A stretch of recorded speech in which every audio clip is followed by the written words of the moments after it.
قال الله سبحانه وتعالى في القرآن الكريم: يا أيها الذين آمنوا كتب عليكم الصيام كما كتب على الذين من قبلكم لعلكم تتقون.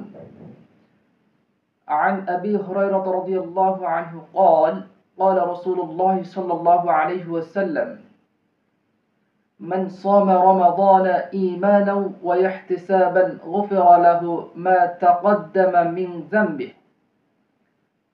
আল্লাহ সুবহানাহু ওয়া তাআলা পবিত্র মহাগ্রন্থ আল কোরআনে উল্লেখ করছেন, হে ঈমানদারগণ, তোমাদের উপর সিয়াম ফরজ করা হয়েছে, যেমন ফরজ করা হয়েছিল তোমাদের পূর্ববর্তী লোকদের উপর, যেন তোমরা তাকওয়া অর্জন করতে পারো।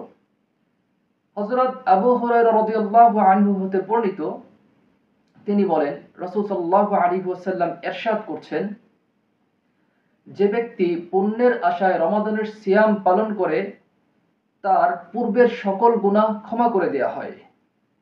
সম্মানিত সিয়াম পালনকারী ভাই ও বন্ধুগণ, আমাদের মধ্যে আমরা অনেকেই রয়েছি যারা সিয়াম মানে বুঝি হলো ফজরের আজানের পর থেকে মাগরিবের আজানের আগ পর্যন্ত না খেয়ে থাকা। মূলত ইসলামী শরীয়তে এই না খেয়ে থাকাটাকে সিয়াম বলে গণ্য করা হচ্ছে না, কেননা সিয়াম একটি বিশেষ ইবাদত, যেটার বিশেষ বিশেষ কিছু হক রয়েছে।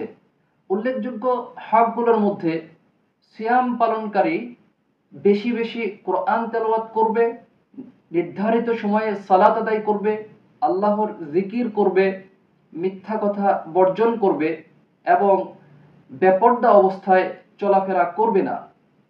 আরও বিশেষ বিশেষ কিছু উল্লেখযোগ্য হক রয়েছে। এই হকগুলো পরিপূর্ণ আদায় করে কেউ যদি সিয়াম পালন করে, সেই সিয়ামই আল্লাহর নিকট গ্রহণযোগ্য এবং মঞ্জুর হবে, আর ওই সিয়ামকারীকেই আল্লাহ সুবহানাহু ওয়া তাআলা তার পূর্বের সকল গুনাহ ক্ষমা করে দিবেন।